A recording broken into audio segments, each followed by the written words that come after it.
하나님의 말씀은 에레미야 17장 5절로 8절 말씀입니다. 다 함께 봉독하겠습니다. 여호와께서 이와 같이 말씀하시니라. 무릇 사람을 믿으며 육신으로 그의 힘을 삼고 마음이 여호와에게서 떠난 그 사람은 저주를 받을 것이라.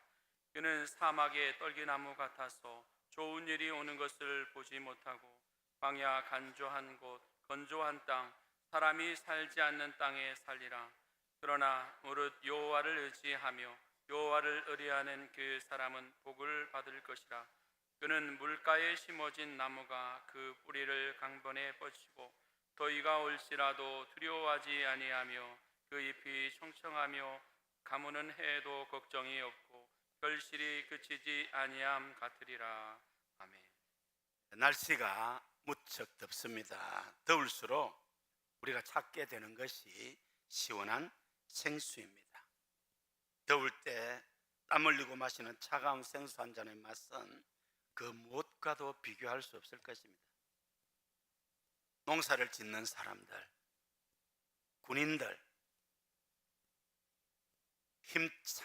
힘든 행군을 하고 노동하고 그 배고픔과 갈증 속에서 마시는 그 냉수 한 바가지의 맛은 정말 꿀맛입니다. 저는 농부의 아들로서 또 군인으로서 이 생수가 얼마나 맛있는가 몸으로 체험을 했습니다.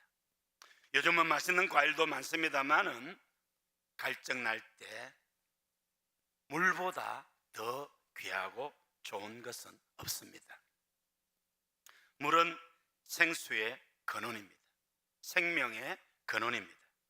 지금 우주과학자들의 가장 큰 관심 중 하나는 이 천체 중 어느 별에 혹 생명체가 있는가 하는 것입니다. 지구 외의 다른 별에 생명체가 존재하는가?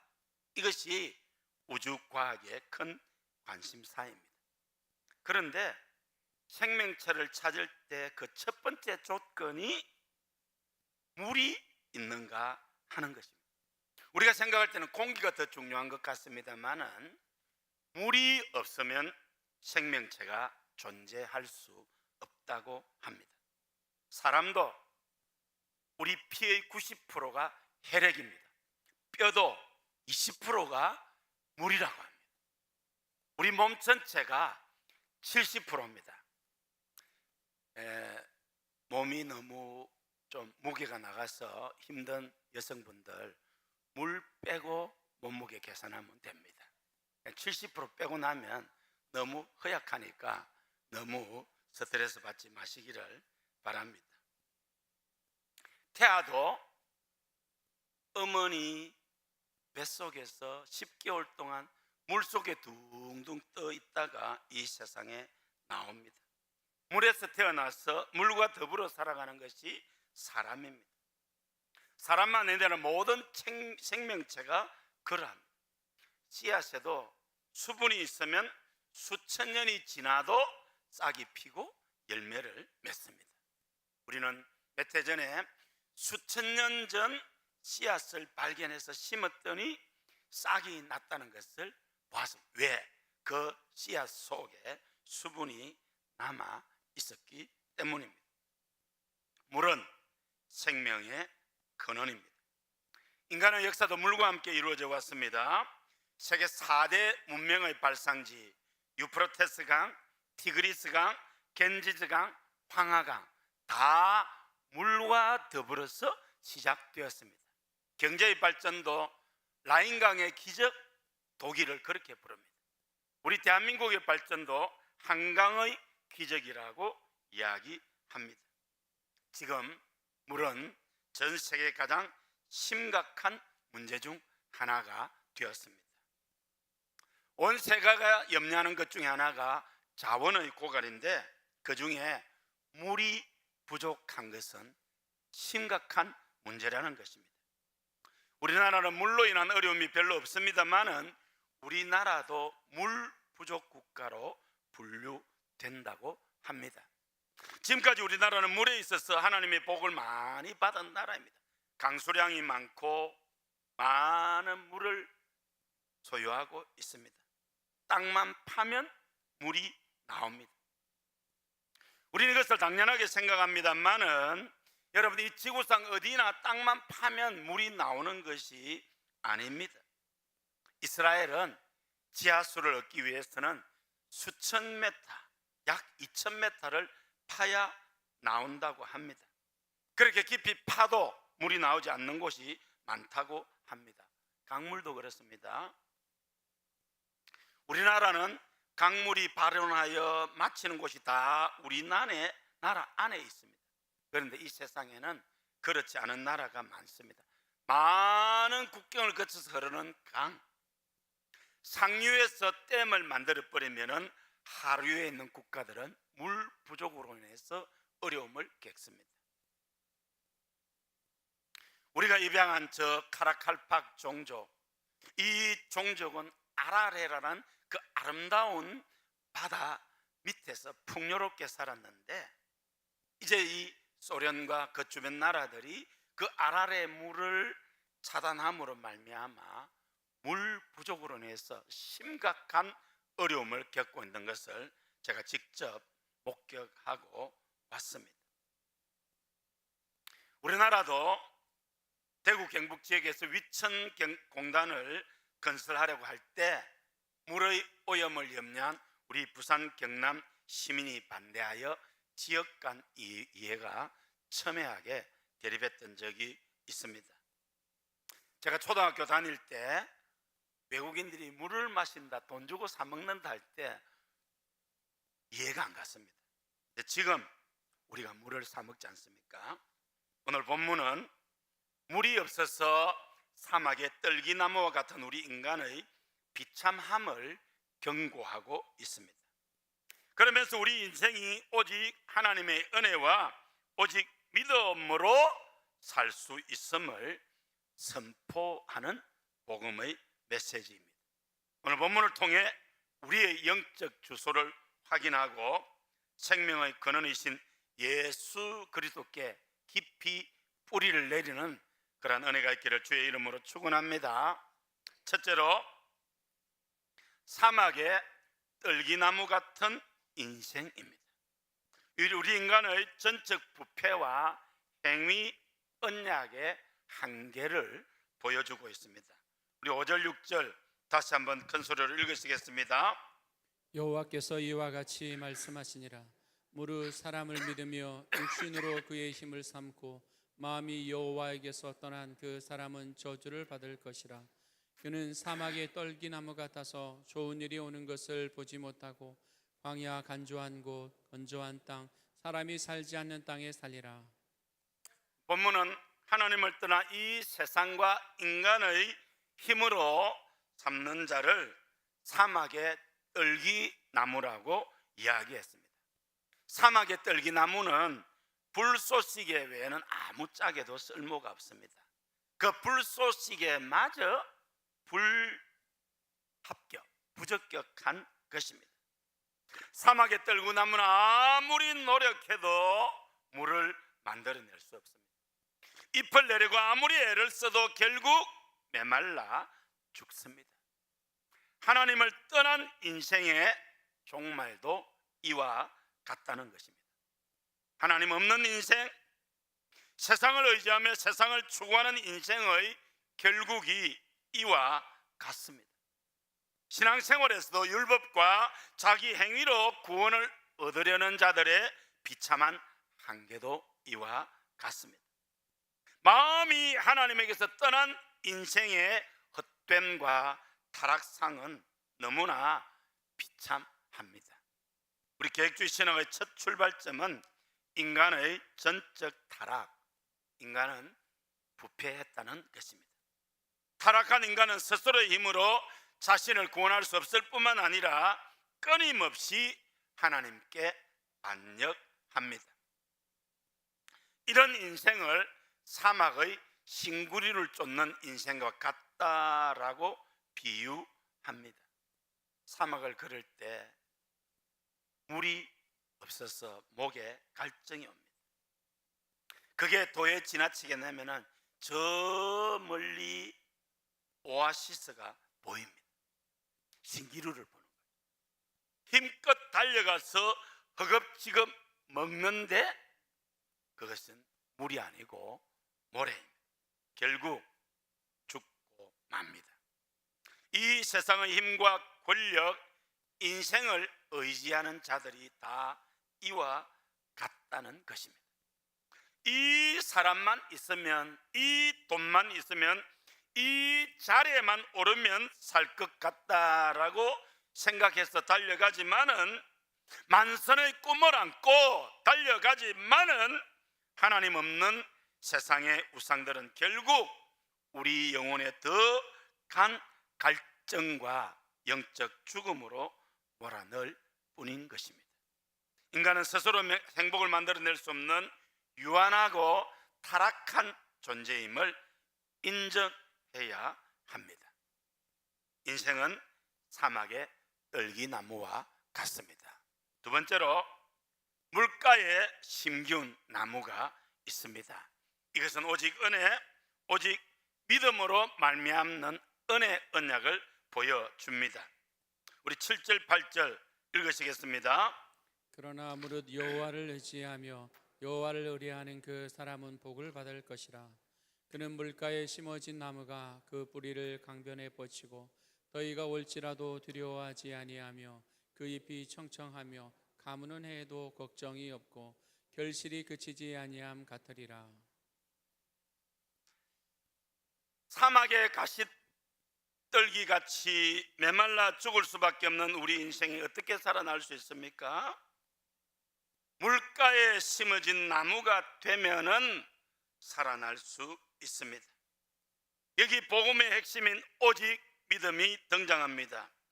여호와를 의지한다는 것은 오직 하나님만 붙든다는 것입니다. 이런 자는 물가에 심어진 나무와 같습니다. 이 나무가 푸르고 무성하며 결실하는 것은 나무가 잘나서가 아닙니다. 그 나무의 품종이 우수해서도 아닙니다. 나무가 심어진 위치 때문에 되는 것입니다. 나무가 스스로 걸어서 물가에 옮겨질 수는 없습니다.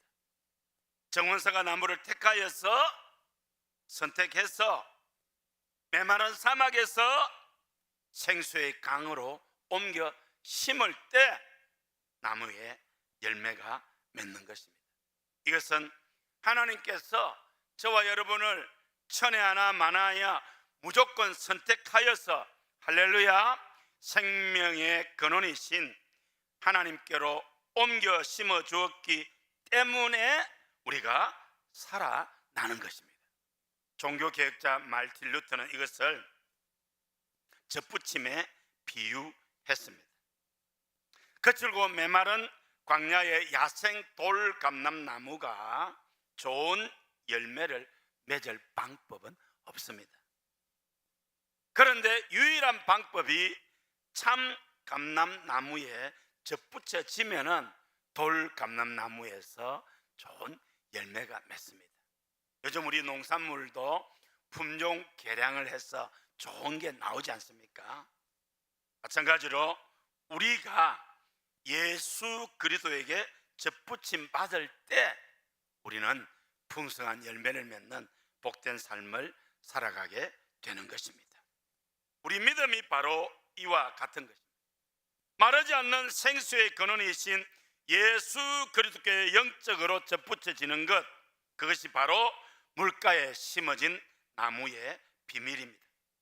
뿌리가 강변에 뻗어 있는 나무는 어떤 가뭄에도 항상 푸르고 무성하며 열매 많이 맺습니다. 우리 그리스도인들도 인생의 더위와 가뭄은 해, 이것은 고난과 위기가 찾아올 수도 있다는 것입니다. 인생을 사면서 고난이 없는 인생이 어디 있겠습니까? 위기를 맞지 않는 인생이 어디에 있겠습니까? 그러나 예수 그리스도에게 젖붙임 받으면 그 인생의 고난과 위기도 염려할 것이 없다는 것입니다. 할렐루야. 물가에 심기운 나무가 풍파와 가뭄을 두려워하지 않듯이 예수 그리스도의 접붙임 받으면 우리는 인생의 위기와 고난을 두려워할 필요가 없습니다. 하나님께서 함께 하시고 도와주시고 지켜주시고 생수를 공급해 주실 것이기 때문입니다. 여호와를 의지하며 여호와를 의뢰하는 그 사람은 복을 받을 것이라. 그는 물가에 심어진 나무와 같다라고 했습니다. 물가에 심어진 나무, 우리 환경에서는 특별한 느낌이 없는 말입니다. 왜냐하면 우리나라는 아무데나 나무를 심어도 잘 자라기 때문입니다. 그러나 이스라엘은 그렇지 않습니다. 물가에 심지 않으면 물이 공급되지 않기 때문에 메말라 죽습니다. 왜요? 건조한 사막 기구이기 때문입니다. 비가 오지 않으면 금방 초목이 시들어 버립니다. 비가 오지 않아서 초목이 말라갈 때 결정적으로 중요한 것이 무엇입니까? 시냇물에 얼마나 가까이 있느냐 하는 것입니다. 시냇가에 멀리 떨어진 나무일수록 먼저 말라 죽습니다. 시냇가에 가까이 있을수록 생존이 보장됩니다. 그러나 가뭄이 계속되면은 먼 데서부터 점점점 메말라 죽습니다. 마지막에 시냇가에 뿌리를 내린 나무는 어떤 가뭄에도 마르지 않습니다. 왜요? 뿌리를 물 근원에 두고 있기 때문입니다.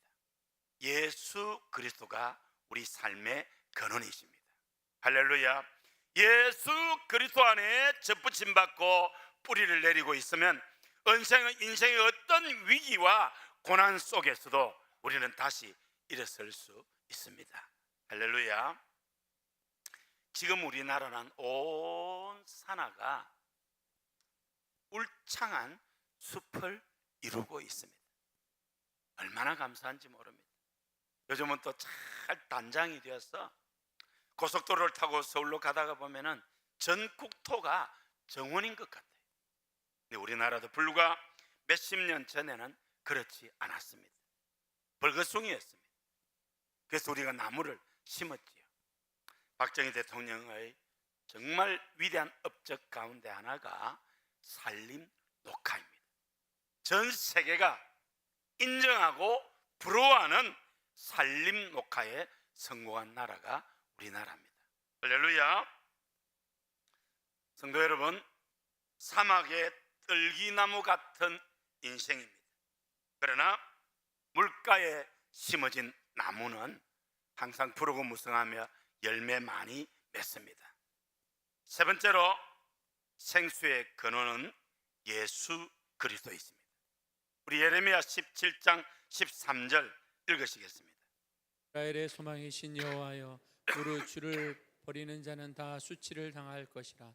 무릇 여호와를 떠나는 자는 흙의 기록이 되었. 이는 생수의 근원이신 여호와를 버림이니이다. 예수 그리스도가 생수의 근원이라고 분명히 말씀하고 있습니다. 사람들의 마음이 하나님으로부터 떠남으로 말미암아 그 심령이 사막화 되어가고 있습니다.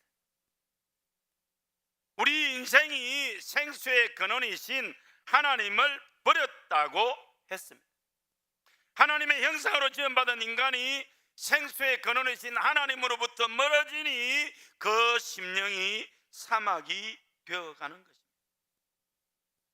생수의 근원이신 하나님으로부터 멀어지니 생각하는 것이, 말하는 것이, 행동이, 삶이 사막처럼 황폐해지고 망해가는 것입니다. 심령이 메말라 버리면 아무것도 소용이 없습니다. 거기 생명이 자라지 않습니다. 재산이 많고 명예와 지식이 많은들 무슨 소용이 있습니까? 죄만 더 많을 뿐입니다. 이제는 우리 국민이 여름이면 피서를 갑니다. 그런데 얼마나 많은 사람들이 휴가를 떠나서 오히려 싸우고 힘들게 되어 가고 있는지 모릅니다. 차라리 휴가를 안 간 게 더 나을 그런 분도 많이 있습니다. 환경을 바꾼다고 피서를 떠난다고 되는 것이 아닙니다. 생수의 근원을 찾아 생수를 마셔야 합니다. 여러분의 심령은 어떠합니까? 육체가 더워서 문제가 아니라 마음이 메말라서 문제입니다. 우리 심령이 먼저 시원함을 얻어야 합니다. 영혼의 시원함을 줄 수 있는 영혼의 생수가 중요합니다.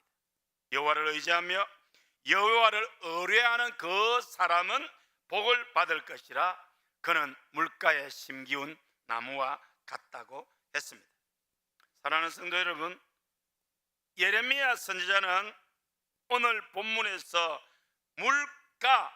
물가에 심어진 나무와 같다고 했는데, 이 물가는 무엇을 가리킵니까? 예수 그리스도를 가리킵니다. 요한복음 7장 37절 38절 읽으시겠습니다. 명절 끝날 곧 큰 날에 예수께서 서서 외쳐 이르시되 누구든지 목마르거든 내게로 와서 마시라. 나를 믿는 자는 성경의 이름과 같이 그 배에서 생수의 강이 흘러나오리라 하시니, 나를 믿는 자는 성경의 이름과 같이 그 배에서 생수의 강이 흘러나리라고 하신 예수 그리스도, 그분이 물가 곧 생수의 근원이 되십니다. 행복도 예수님 안에 있습니다. 기쁨도 예수님 안에 있습니다. 성공도 평안도 예수님 안에 있습니다. 이사야 선지자도 말합니다. 오라 너희 모든 목마른 자들아 물로 나오라. 돈 없는 자도 오라. 너희는 와서 사 먹되 돈 없이 값 없이 와서 포도주와 젖을 사라고 했습니다. 사막의 떨기나무같이 갈증에 죽어가는 인생들아, 하나님께 나오기만 하면 생수를 주시겠다는 약속입니다. 하나님은 독생자 예수 그리스도를 생수로 우리에게 주셨습니다. 뿐만 아니라 그 아들 예수님과 함께 모든 것을 우리에게 은사로 주시겠다고 약속하셨습니다. 로마서 8장 32절에 자기 아들을 아끼지 아니하시고 우리 모든 사람을 위하여 내어주신 하나님이 어찌 그 아들과 함께 모든 것을 우리에게 주시지 아니하겠느냐 믿으시기를 바랍니다. 우리 하나님은 좋으신 하나님이십니다. 여러분 잘 되기를 원하십니다. 여러분 건강하기를 원하십니다. 여러분 행복하기를 원하십니다. 여러분 성공하기를 원하십니다. 여러분 만선의 꿈을 이루기를 원하시고 도와주십니다. 할렐루야. 여러분의 남은 생이 온전히 하나님을 의지하고 하나님만 의뢰하여 주님 주시는 생수의 강이 흘러넘치시기를 우리 주님의 이름으로 축원합니다. 우리는 원래 사막의 떨기나무처럼 진노를 받아 영원히 죽을 수밖에 없지만 하나님께서 창세전에 택하여 자녀 삼아주시고 때가 되면 불러주셔서 예수님을 주로 고백하고 주님의 보혈로 우리 죄를 사하시고 하나님 자녀 천국 백성 되게 하셨습니다. 골로새서 1장 13절에는 그가 우리를 흑암의 권세에서 건져내사 그의 사랑의 아들의 나라로 옮기셨다고 했습니다. 할렐루야. 위대한 기도의 사람, 믿음의 사람 조지 뮬러. 요즘 다시금 조지 뮬러를 생각해 볼 때 너무너무 위대한 분. 어떻게 5만 번을 기도 응답을 받을 수 있습니까? 그 말은 기도하는 것마다 다 응답 받았다는 거죠. 오늘 여러분들에게 그런 은혜가 있기를 바랍니다. 그만큼 하나님을 향한 절대 믿음. 기도하면 해결되고 응답 받는다는 절대 기도. 예수님 안에 깊이 뿌리 내렸기 때문인 줄로 믿습니다. 수천 명의 과들을 아무 가진 것 없이 오직 하나님만 믿고 하나님께 기도함으로 말미암아 먹이고 살리고 입히고 공부시켰습니다. 역사의 주인이신, 모든 것의 주인이신 하나님께서 그 믿음대로 그 기도에 응답한 결과입니다. 어떤 사람이 조지 물러에게 찾아와서 물었습니다. 어떻게 그럴 수 있습니까?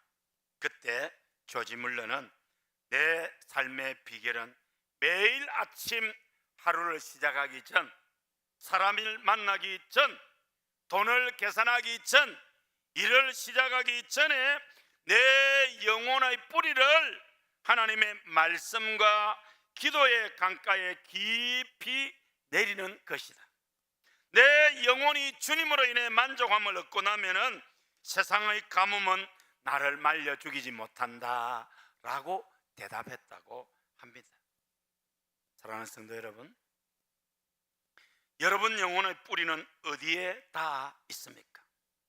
통장 잔고, 사람들의 평판, 세상의 성공과 권력, 명예, 거기에 뿌리를 두고 안절부절하지 못하고 있지 않습니까? 이제 여러분의 삶을 생수의 근원이신 예수님 앞에 깊이 뿌리를 내리시기를 바랍니다. 하루의 첫 시간을 하나님께 올려드리기를 바랍니다. 휴대폰을 보기 전에, 출근하기 전에 먼저 할 수 있으면 새벽에 교회 나와 하나님을 찬송하고 말씀 듣고 기도하는 여러분 되시기를 바랍니다.